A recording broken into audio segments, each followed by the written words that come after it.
Let's from the meeting to another. Your Excellencies, apologies for the delay. We had some issues that we needed to sort out before calling for the meeting. And for your information, His Excellency President Ramaphosa will share the meeting. He's online, he's waiting for us. We continue sharing this meeting. So, Your Excellencies, Head of States and Government, Member of the House, Honorable Ministers, Your Excellency, the Chairperson of the African Union Commission, His Excellency Musa Faki Mahamat, Honorable Ministers, distinguished participants and delegates, ladies and gentlemen, all protocol duly observed. I am pleased to welcome you all to the meeting of the Committee of African Head of States and Government on Climate Change, CAOX, taking place on the margin of the African Union Assembly, and to thank Your Excellencies for getting aside time of your busy schedule to participate in this important committee meeting. I will be the moderator just for the opening section of this meeting, which will include the statement of His Excellencies, the Chairperson of the African Union Commission, His Excellency Musa Faki Mahamat, His Excellency, the Chairperson, His Excellency, the outgoing coordinator of CAOX, His Excellency President Ramaphosa, and in attendance speech of the incoming coordinator of CAOX. So I would like to welcome His Excellency, Mr. Faki Mahamat, to make his statement. You have the floor, Excellency. Merci, Madame. Thank you, Madam Commissioner. Your Excellency, Mr. Cyril Ramaphosa, President of the Republic of South Africa, and Chair of CAOX, Your Excellencies, State and Government, Ministers, Madam Commissioner, ladies and gentlemen, I wish you all a warm welcome to the Committee of Heads of States and Governments of African Unions on Climate Change, taking place on the margins of the summit of the African region. At a time when other meetings of similar nature are taking place here in Addis Ababa, let me express our profound gratitude to President Cyril Ramaphosa for directing this committee for the past 2 years. His leadership, great leadership of this committee, thanks to his leadership, the committee has been able to consolidate Africa's position to make Africa's voice heard in matters of climate change and on the stakes of other issues which surround us. It is also with pleasure that I would like to welcome His Excellency President Macky Sall, President of Senegal, the new coordinator of his committee for the next 2 years. I'm convinced that he is an experienced leader, and he will be able to give an impetus, a new impetus to this committee for us to come up with more substantial results in favor of the African continent. The continuous commitment of members of this committee and the efforts made to highlight the interconnection between climate change and other major imperatives such as peace, security, the conservation of nature and development have made it possible for the work the committee's work to be facilitated. And in matters of climate change, both at the level of ministers and the level of experts, mobilization of policies of the committee has strengthened the confidence of our stakeholders and cemented our solidarity during world negotiations, just as the climate change which took place in Glasgow. We are proud of you, and we are proud to give you a befitting tribute. I'm also happy that this meeting will have updates from 3 African commissions on climate and the continental initiatives on adaptation. It is indeed consolidated. the progress which have been achieved as key programs in Africa during COP21 in Africa and COP22 in Marrakesh, Morocco. Africa, therefore, is a dynamic force in climate negotiations, thanks to political leadership, a report by this committee, and guidelines from CMEA and our negotiators to maintain this indispensable unity in action. It is important for the GIN to ensure permanent dialogue and continuous surveillance. Your Excellencies, Africa is trying to domesticate the Paris Agreement.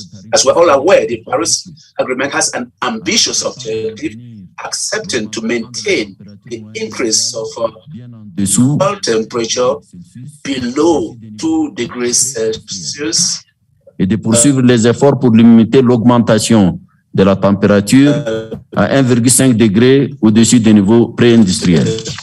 C'est une réelle satisfaction de constater que tous les États africains ont soumis des objectifs ambitieux dans le cadre de l'ère CDN.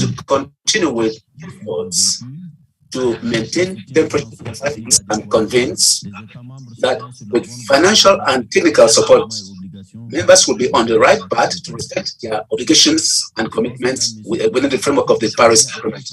Ladies and gentlemen, it is superfluous to highlight what extent meeting climate challenges contributes to the realization of the aspirations of Agenda 2063 and the Sustainable Development Objectives. We are aware of the enormous risk which climate change would create to the development of Africa. And we're also happy that another item for consideration on the agenda is the strategy and the plan of action of the African Union on climate change and resilient development. Réponse du continent au changement climatique pour la période. Coordinate and support the response of the African continent to change for the period 2020-2030. Let me use this opportunity to thank members qui ont permis de finaliser their support and precious contribution just made possible to finalize such a strategy and such a plan. In that light, I would like to extend our thanks and appreciation to the Democratic Republic of Congo for organizing Africa's Day during the COP visit, and all other member states who honored our invitation on the Africa Day. Son engagement ensures Africa's success pour and notre commitment commune to work cause. in unity for our common cause. The period which is open will be intensively marked by preparations at La all COP levels. 27. L'Égypte dispose des infrastructures, de l'expérience et d'un immense savoir-faire pour relever les défis et assurer un grand succès pour l'Afrique à cette occasion. Of the COP meeting in it to meet the challenges and to ensure a major success for Africa during this occasion. I don't need to remind you that the real problem for us is a reduction of the as Africans. As a matter of fact, there's no contribution to climate degradation, and we benefit from only Et l'environnement. low percentage of this. C'est une bataille comme notre combat contre les violences et les terroristes. Le développement, la santé, la prospérité, la is for justice in our fight against leadership de l'Égypte, liberty, and the freedom of the African people. With Egypt's y compris la leadership, société civile, le secteur privé, les femmes et les jeunes, leadership of all stakeholders, including the private sector, will be able to work significantly for the benefit of Africa. In this fight for climate justice and African resilience, the African seront mobilisés en alerte maximum pour que les organs will be mobilized. Maximum alert will be to ensure that the continent realizes most of its legitimate objectives and aspirations. Our unfettered commitment to support member states concernés en vue de la réussite de la stakeholders concerned in order to ensure the success of COP27 to make the continent resilient to climate change, and this will be done absolutely. I wish you successful deliberations and a successful and prosperous 2022. Thank you. Merci beaucoup, Son Excellence, Monsieur le Président de la Commission, pour votre... Thank you very much, Your Excellency, Chairperson of the Commission, for your excellent speech, and this will guide us. We are very happy to have you here amongst us. Thank you, Your Excellency. Welcome His Excellency, Mr. Cyril Ramaphosa, the President of the Republic of South Africa and the outgoing coordinator of CAUX, to make his statement. Excellency, the floor is yours.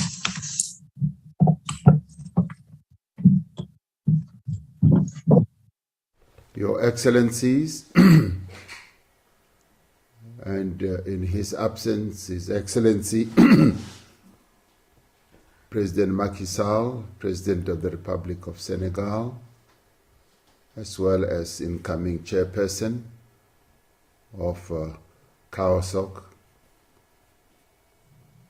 Chairperson of the African Union Commission, Your Excellencies, Heads of State and Government, Honorable Ministers, and ladies and gentlemen. It is my pleasure to address this meeting of the Committee of African Heads of State and Government on Climate Change. The COVID-19 pandemic has set back multilateral processes, including around climate change. It is imperative that we do not lose momentum and focus, and that climate change is not relegated to the periphery of the global development agenda. Africa is experiencing the worst impact of phenomena associated with global warming, such as droughts, floods, and cyclones. Climate change impacts are costing African economies between 3 to 5% of their GDPs. Despite not being responsible for causing climate change, it is Africans who are bearing both the brunt and the cost of climate change. It is with pride that we can say that Africa spoke with one voice at COP26 in Glasgow last year. A number of key outcomes and successes were achieved. The conclusion of the Paris Agreement work program, which will provide a basis for parties to implement fully the Paris Agreement in the context of a just transition and sustainable development, as well as, more importantly, leaving no one behind. The complex Glasgow Climate Pact strives to strike the right balance by accommodating the differing national circumstances and capacities amongst the nearly 200 parties. The aim is that all are enabled and empowered to contribute their fair share, as well as to enhance their climate ambitions. Glasgow further sends a signal that the world will be far safer under the 1.5 degree temperature rise scenario compared to 2 degrees or more. Developed economy countries have agreed to support the implementation of just transition that promote sustainable development, that also promote poverty eradication and the creation of decent work and quality jobs. Now, these are important considerations for those of us who are in developing country economies. Much more work still needs to be done for Africa and the world to keep global temperature rise to 1.5 degrees Celsius by the end of the century.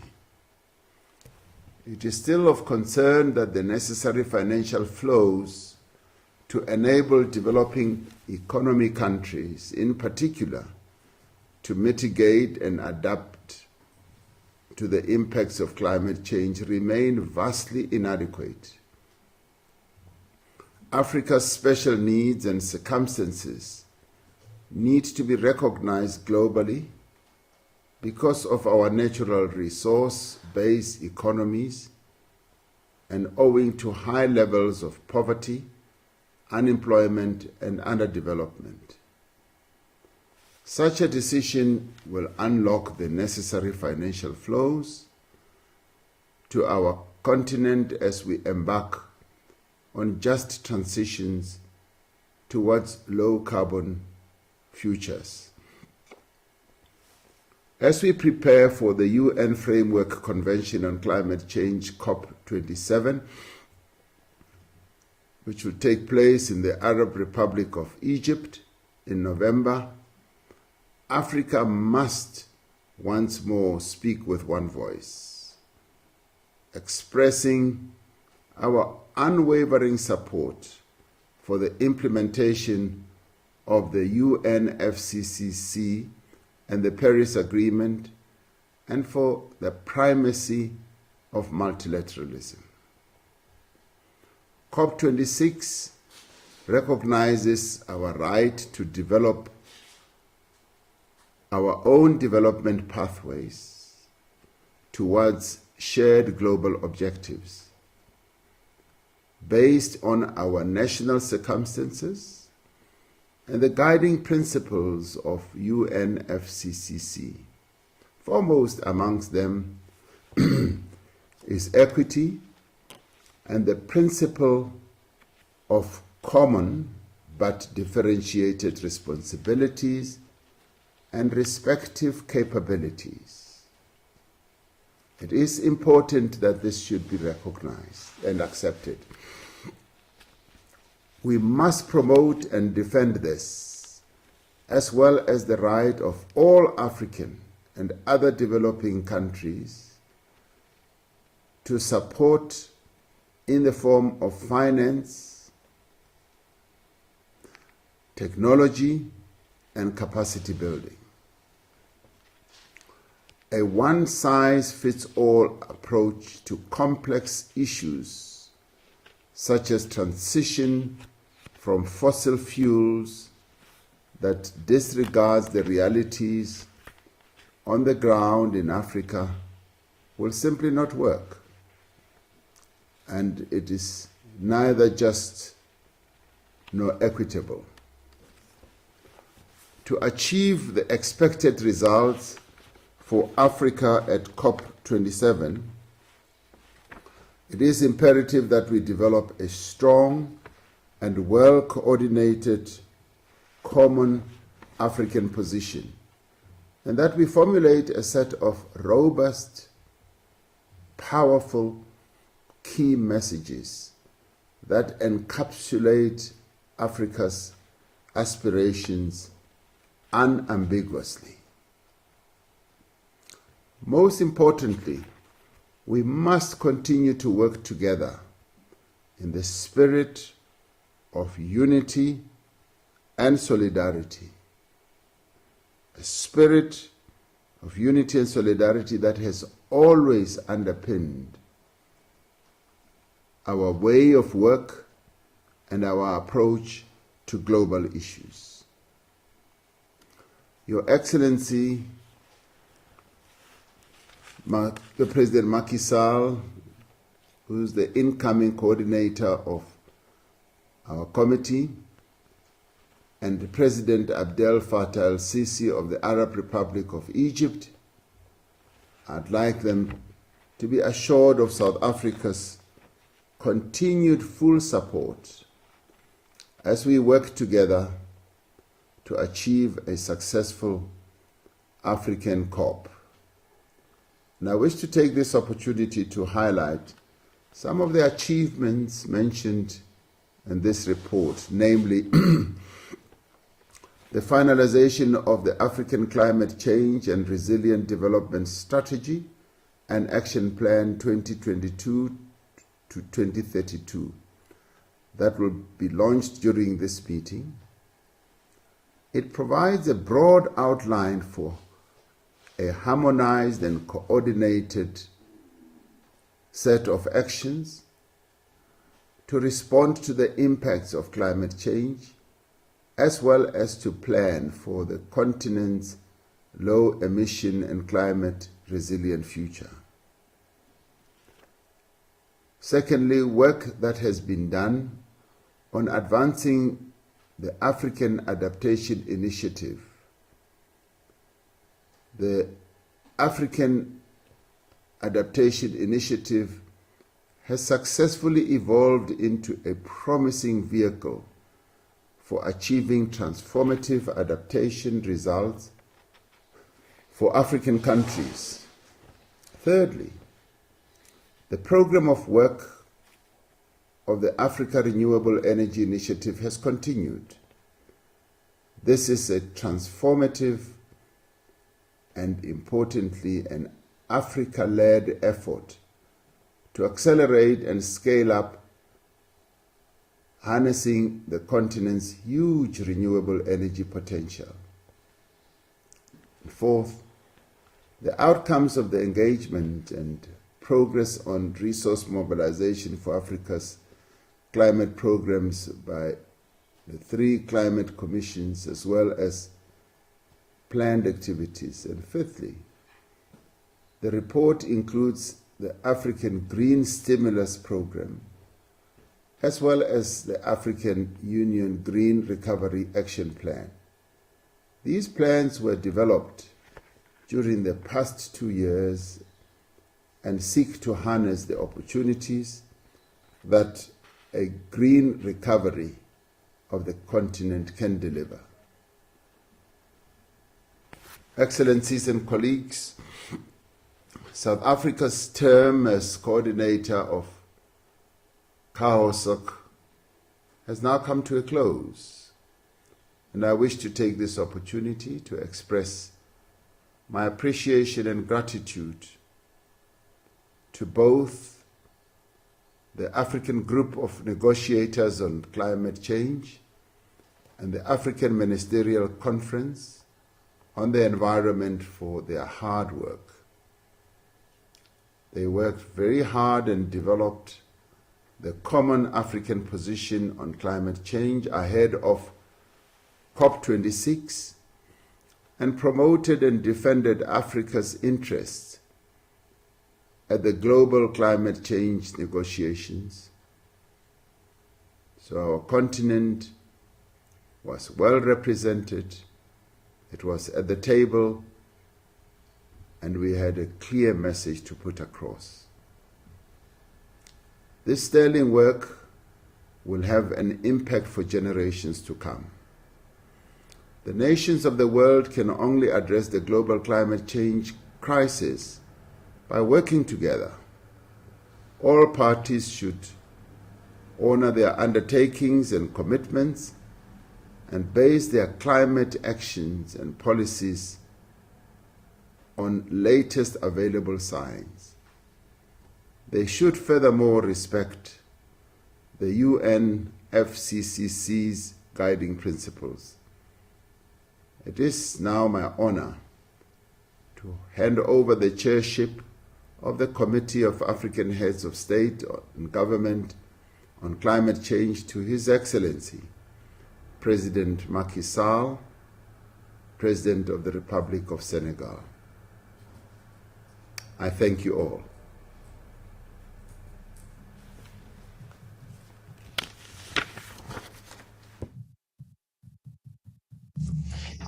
Thank you very much, Excellency President Cyril Ramaphosa, for your really guiding statements. Many We are going to follow it very closely. Thank you very much. I will now announce that the Commission was seized by the delegation of the Republic of Senegal to inform us that His Excellency President Macky Sall will not be available to assume the two duties, the two responsibilities of a chairperson of the African Union and a coordinator of the CAOPS. So